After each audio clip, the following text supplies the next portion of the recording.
Hello, folks. Welcome back to Ferox Frank Reviews. Now, I know what you're thinking.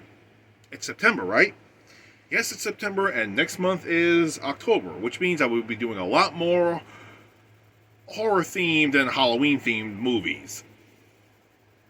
Which, all joking aside, I've actually done horror-themed movies even all the way through Christmas at this point, but what can I say? I'm that type of a guy. I like horror-themed and sci-fi, monster films, action movies, the usual stuff. I'm also a huge kaiju fan. That being said, I want to say something. Last November, I lost two iconic childhood actors in my life. Two childhood actors. And over the summer, I lost another one. The actress who played Harley Quinn in the original Batman the Animated Series was also the actress who was the main focus and also the biggest inspiration for the character of Harley Quinn. She sadly passed away this summer. And just think about this. Last year we also lost Kevin Conroy. I gotta say something else too.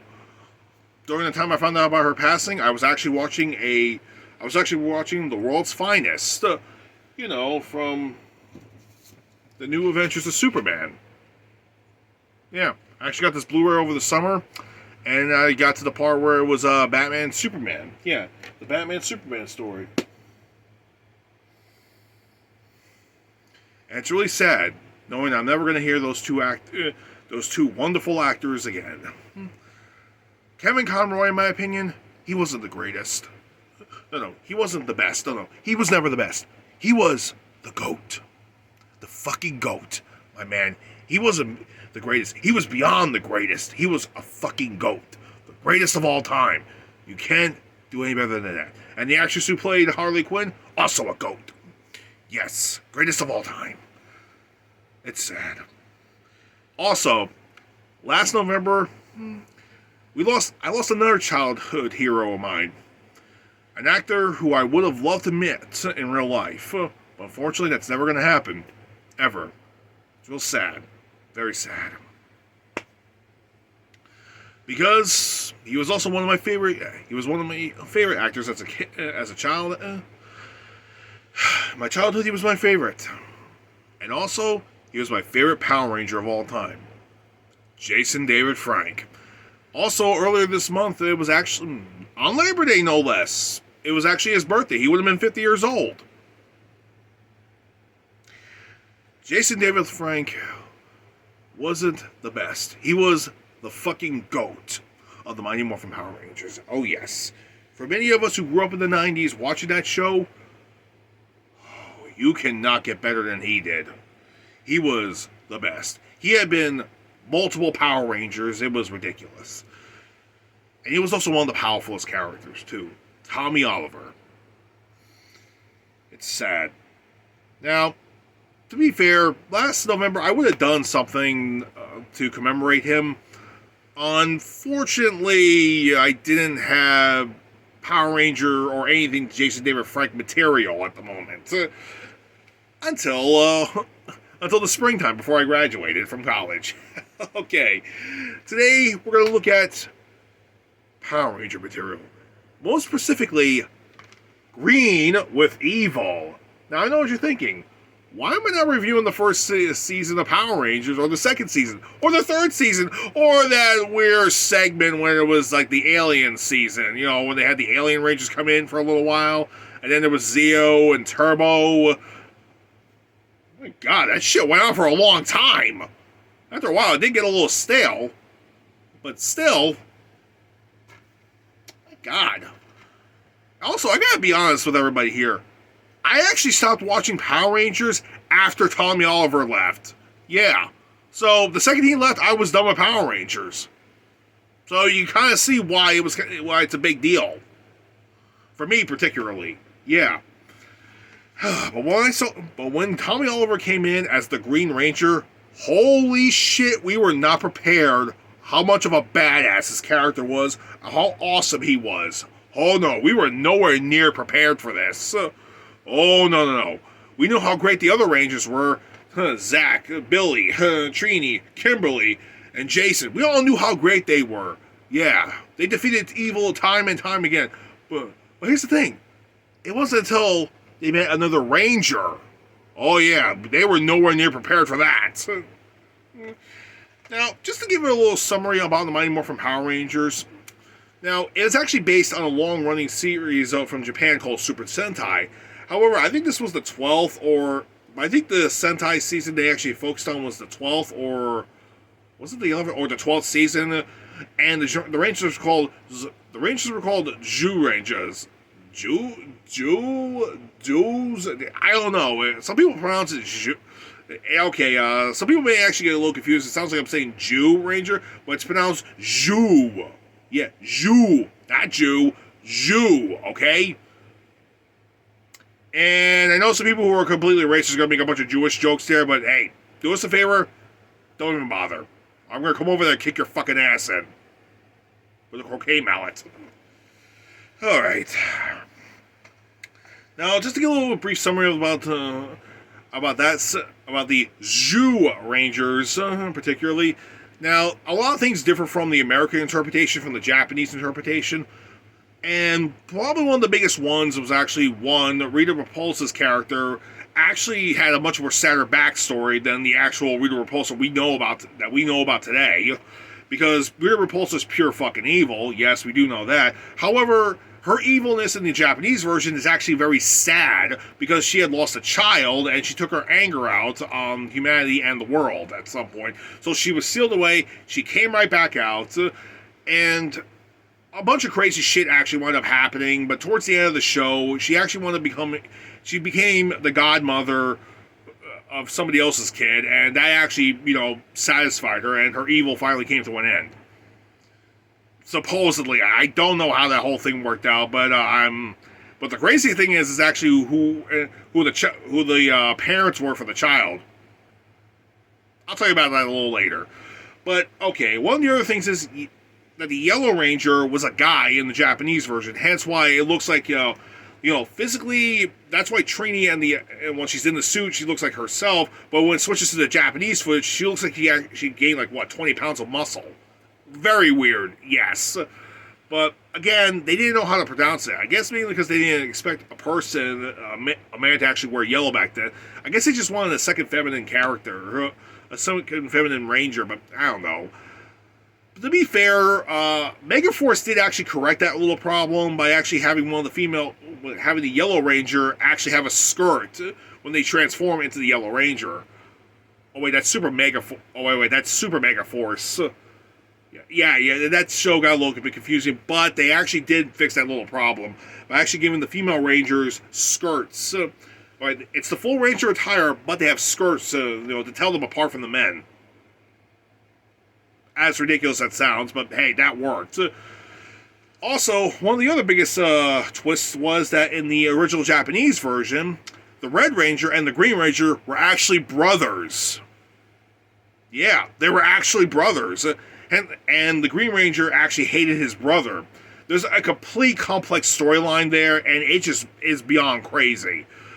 All I can say is, if you get a chance to watch the Super Sentai Jew Ranger, for the love of God, watch it. It is just ridiculous. The storyline is beyond unbelievable of how different it is compared to what we got here in the United States.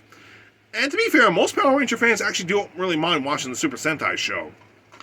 Now that I got that introduction out of the way, let's talk about Green for Evil. This DVD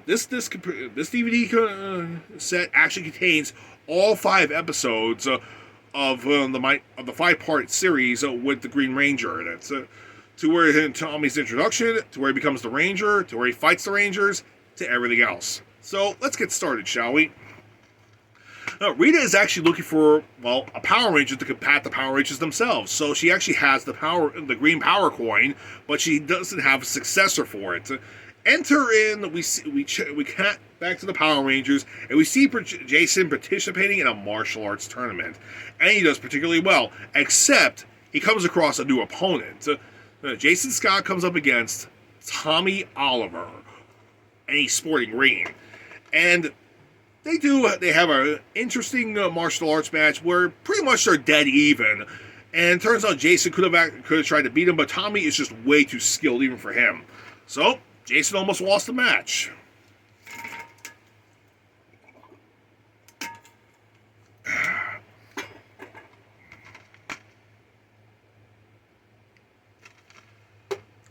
So yeah, basically Jason loses the match. Would have also lost the match. So Rita was a little bit intrigued by that. She saw that there was somebody skilled more better than Jason was.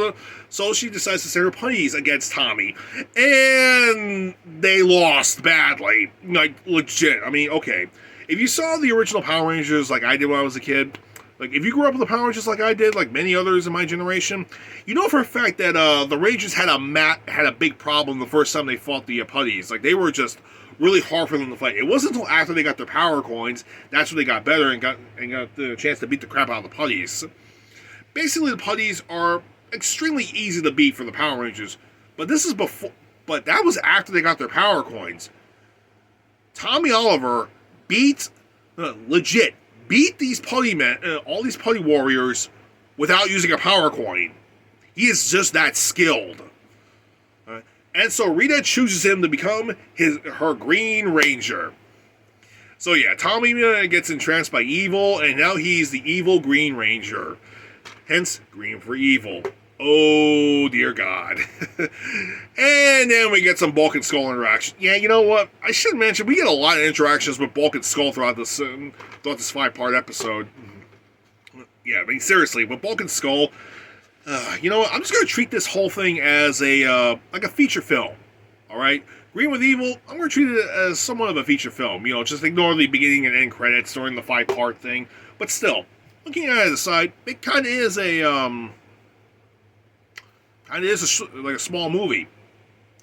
And there's a lot of interactions with Bulk and Skull, being, well, Bulk and Skull. Okay, for those who don't understand that, just look up Bulk and Skull on YouTube. You'll see what the hell I'm talking about, alright?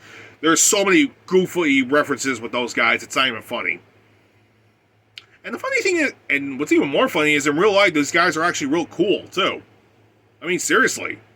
They're legit chill. Go figure.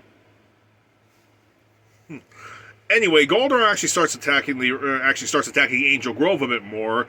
And of course, the Rangers summon their Zords. They defeat them, but then they get interrupted before they get the chance to finish off Goldar. The Green Ranger shows up. No, it's time for the Green Ranger. This is just nuts. He legit jumps on top of the Megazord itself. He goes right in and he starts beating the shit out of the Rangers while they're inside the Megazord. And they start flying, and they come flying out the Megazord, and he beats the crap out of all of them. I'm going to reiterate that. He jumps right on top of the Megazord, breaks in, beats the crap out of them, disrupts the Megazord itself, and just beats the living crap out of all the Power Rangers. Oh, and before he did any of that, he legit goes right into the command center and destroys the command center, mainly where Zordon is, alright? Basically, he gave Alpha 5 a virus, and, well, Alpha has been completely malfunctioning, and he disrupts Zordon's field so they can't actually summon Zordon anymore. So throughout the entire segment, the entire 5-part episode, Zordon is mostly MIA. Now I know what you're thinking. How is that even possible? Nobody can enter in. One of the tricks to getting into the command center is you need a power coin. But the thing is, Tommy actually has a power coin. And of course, Zordon knows who the hell Tommy is, so he basically destroys the linkage for Zordon to stay within that realm. So he basically cuts Zordon off from all the Power Rangers. So yeah, that's when the Rangers go back to the command center, find something was wrong. They come back. They find out Goldar's destroying Angel Grove. They fight off Goldar. They're about to finish him off. Green Ranger comes in, fucks everything up. Yeah. So the Rangers at this point are trying to figure out who this Green Ranger is. They have no idea who this guy is. He is beyond their point of skill, and he's stronger than they are. He's all powerful. Go Green Ranger, go. Don't fuck with the Green Ranger, man. Don't. Even people who aren't fans of Power Rangers know don't fuck with this guy. It's like, don't fuck with the Green Ranger. At some point, Jason actually tries to find Tommy, tries to talk to him, see if they can actually try doing something. Tommy agrees and then walks away, but it became a bit of a trap, and Jason gets zapped into this one-dimensional pocket where Rita likes to hold people. It's like a holding cell. Now, for those who are fans of the Power Rangers, know about this location. So it's a bit of a problem. And at some point, Jason tries to call in the Rangers, but miscommunication, and he can't call them at all. He's screwed. Goldar shows up and actually has his power coin, and of course, Jason is literally fighting for survival against Goldar, which he has done multiple times at this point, okay? Let's face it, even though Jason doesn't have his power coin, he always fights he always fights Goldar without powering up, or without his power coin. Gotta give Jason some credit. He has got some serious balls fighting Goldar like this. And then, okay, I should also mention something else too. Another fan favorite character in this was introduced, Scorpina. Yeah. Scorpina actually makes her appearance, and she fights the Rangers, and then the Green Ranger shows up, assists her, and it goes back and forth. Alright, the battle was basically one-sided, so yeah, it really doesn't help. While the Rangers are still searching for Jason, they regroup, still searching for Jason. Billy actually finds out possibly where Jason's last location was, and Goldar's just about to finish off Jason until the Green Ranger comes in, and he says Rita wants him to have the honor to finish him off, and so Jason fights the Green Ranger without his power coin. He's completely outmatched. Yeah, he's very much outmatched. Before I go any further, I should mention the Green Ranger holds the Sword of Evil. It's a very powerful weapon, and they do use elements of Super Sentai to actually explain a little bit of where the sword originated from, but it grants the user unlimited power and a massive boost of energy. Hence why the Green Ranger is actually better than the other Rangers. All right? Top that off because the Green Ranger is also Tommy Oliver, makes it a little bit more impossible to beat him. So, however, Jason winds up tricking the Green Ranger. He gets his power coin back, but before he could transform, Green Ranger is about to kill him off, and then Billy transports him out of there at the last minute. Lucky son of a bitch. Green Ranger is very frustrated, so he stays behind and he trains a bit more, but he's extremely frustrated. Goldar basically chews him out because it's Goldar. If you don't know Goldar, then yeah, he just chews out the Green Ranger. Just chews him out. Oh my god, what an asshole. However, Rita basically convinces the Ranger that he will get another chance again. And he does eventually get another chance. In the most batshit crazy way possible. A solar eclipse is about to happen, so Goldar and Scorpina... Okay, well, first Goldar comes back, and he starts trashing Angel Grove again, but this time he does more damage. Bulk and Skull actually wind up going inside of a bus and actually driving out of there. Driving away. And thus, the Rangers get form the Megazord real quick and fight off Goldar, but they have a problem. Since the Megazord is heavily solar powered, that means that the solar eclipse is actually making them lose a lot of energy. So they get the Power Sword, which actually rejuvenates the Megazord. So Scorpina comes in and she turns into her monstrous form, and at first you think that the Megazord is outmatched, but when it gets the Power Sword, it's a complete even match. Even though it's 2 against 1, it's even matched. At some point, the Rangers even save Bulk and Skull from a horrible death. And then the most batshit crazy thing actually winds up happening. The Green Ranger comes in, and Rita actually makes him grow, and now he's giant-sized. Now with all 3 of them, and they got a solar eclipse, the Megazord was outmatched at that point. Seriously, thanks to the Green Ranger, the Megazord was completely destroyed, and the Zords actually wound up falling into a lava pit. However, there was one slight problem before he did that. At some point, before that whole thing actually happened, the Rangers actually did get somewhat of a lock on Zordon. However, before the Green Ranger came into the fight, he actually went back to the command center and actually broke the link again. You douche. Oh, you asshole. We love you, but you're an asshole on this one. God damn. Green with evil. Yep. Anyway, Alpha 5 was prepared for him this time, and he locks him into a shield, but Rita teleports him out of there and just makes him grow, and thanks to that, he destroys the Megazord. Son of a bitch.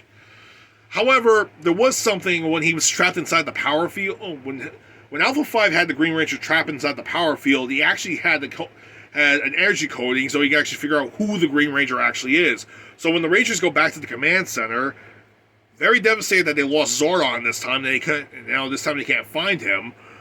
They're even more shocked to find out who the Green Ranger is. They find out it's Tommy Oliver. Kimberly is heavily devastated, so she actually tries to go talk to Tommy. Tommy's working out, and, well, he basically warns her that he works for Rita, and he tells her not to interfere, and when he does it, you see his eyes glow green.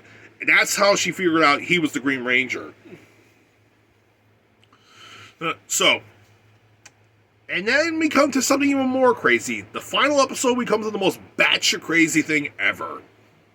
Okay, maybe not so batshit crazy, considering how batshit crazy the show is to begin with. Okay.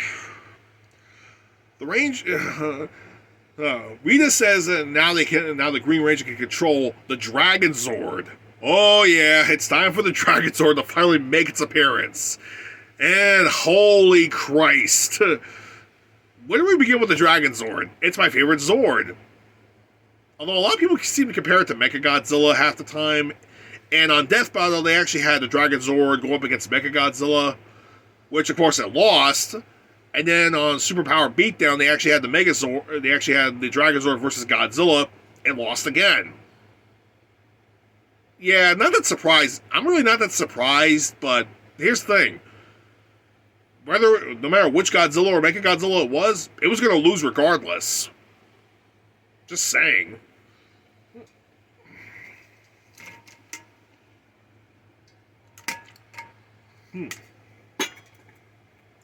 Anyway, Alpha 5 basically tells the Rangers that with the Power Sword, it's the source of the Green Ranger's massive power boost, but if they destroy that, then Tommy will be free of the control. Which, good luck with that. Anyway, Tommy actually gets into his powers up again, and goes to Angel and goes out on the rampage and calls in the Dragon Zord, and the Dragon Zord starts fucking shit up. Rangers suit up and try to stop him, but they don't have Zords. But guess what? As the Rangers are away, Zordon finally comes back. How? Deus Ex Machina, or just... You know what, at this point, who the hell cares? He's back. Not gonna question it. Zordon's back, and he actually sends out a massive power boost to the Rangers, and they summon their Zords again from the lava.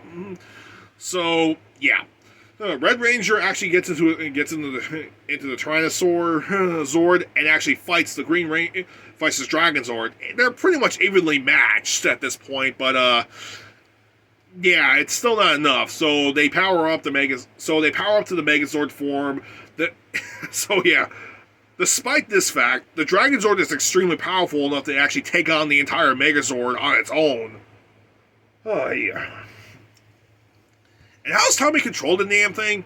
There's two ways he controls it. By the Dragon Flute, he does where he actually plays the flute and it actually makes the thing do whatever it wants, or he goes right into the Zord and actually controls it manually. Which at some point I think he actually did, but they don't show it. So yeah, the Megazord actually beats down the Dragon Zord. Jason yells to Tommy to give up. He says never. So they decide to have one more final battle, Red Ranger versus Green Ranger. And they pull out all the stops. Red Ranger just tries everything he can, but Green Ranger, again, is overpowered. But in the end, at some point, he pulls a move out that actually makes Green Ranger lose the Power Sword, and thus Jason destroys the Power Sword completely, just breaking Tommy away from his evil control. And, well, okay, the Power Rangers later demorph and actually try to help Tommy back up to his feet. And Tommy feels extremely horrible after what he just did. So they decide to actually they decide to give him a second chance and actually make him a Power Ranger. And so Zordon actually welcomes him into the Power Rangers. Tommy accepts, and well, they morph, and this time they're now they're fully 6 Rangers. Yep, Tommy becomes the 6th and most powerful Power Ranger amongst all of them. Oh yes, and we get a bit of a surprise too. It turns out the Dragon Zord is compatible with the other Zords, and so the Megazord demorphs and does the Dragon Zord morphs in with the other Zords, making Dragon Zord Battle Mode.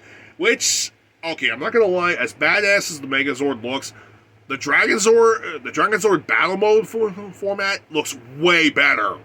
Like, it legit looks more badass. It looks sick. Like, oh my god. If I was in a Megazord battle, I'd be using that thing. Yeah, give me the Dragon Zord Battle Mode any day. Yeah. It looks awesome and it's extremely overpowering. And how does Rita end this whole thing off? I got such a headache! You know, usual shtick. Anyway, Tommy actually makes up with Kimberly and now they're becoming a item. And that basically ends Green with Evil. Oh, the exciting 5-part episode with the Green Ranger from Mighty Morphin Power Rangers. Which Tommy would remain the Green Ranger for several more episodes until he loses the power of the Green Ranger. Yeah, Rita actually has a candle at some point, uses a candle that makes him lose his power, which he actually does. At some point, well, he's no longer the Green Ranger, but the coin is still, well, it could still be used, but he loses his powers. But if at some point the Rangers do continue on without him, but the Rangers actually lose their powers at some point, and thus they only have one more power coin, which is the Green Ranger. So Tommy becomes the Green Ranger once again, and actually becomes the permanent Green Ranger up until the 2nd season, where he loses his power again and becomes the White Ranger. And then he becomes the White Ninja Ranger, which controls the Falcon Zord. And then he becomes the Red Zeo Ranger, and then the Red Turbo Ranger, which he would give to somebody else. And then he becomes the Black Dino Thunder Ranger. And then in the Shattered Grid storyline, he gets killed off by Lord Draken, who's actually evil Tommy, who actually was the Green Ranger to absorb the White Ranger's power at some point. And then Lord Draken gets defeated by the very Tommy he had just killed. Don't ask me how that Shattered Grid storyline is beyond fucking crazy. Like, you think this show's crazy? No, the Shattered Grid one is beyond foobar at that point. And then we get Tommy Oliver's ultimate form, which is the White Dragon Ranger, which is yet to be released. Okay, I don't know. I'm probably going to release this video on Monday or Tuesday, but keep this in mind. We have yet to see that movie. So, yeah, that's his ultimate form. And that, my friends, was basically a tidbit of the Mighty Morphin Power Rangers with the Green Ranger. Now, how different was it from the Sentai version? The Green Ranger dies in the Sentai version. Yeah, he later completely loses his power and just dies. But in the American version, they brought him back. Go figure. Oh, and here's a bit of a fun fact. Scorpina, even though she's a mega hottie, there's a ton of scenes where Goldar and her are always fighting like they're a couple. That's because in the Sentai version, they were a couple. And in fact, at the end of the show, they actually have a child, and Rita is actually the godmother of that child, so she becomes happy again. So yeah, that was what happened with that show. That's crazy. Man. You know what? Jason David Frank was literally the GOAT for an obvious reason. Alright? This show basically showcased how great he was. Yes. But oh my god. That was a fucking mouthful what I just said. I mean, seriously. Green with Evil is one of my personal favorites, seeing the Green Ranger in action. And anytime Tommy Oliver was on the show, he always kicked ass regardless. Even when he didn't have his powers, he still kicked ass. Yeah.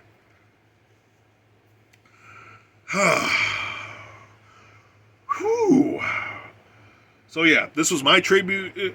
Yeah, so when I did Batman, Mystery of the Batwoman, that was my tribute to Kevin Conroy.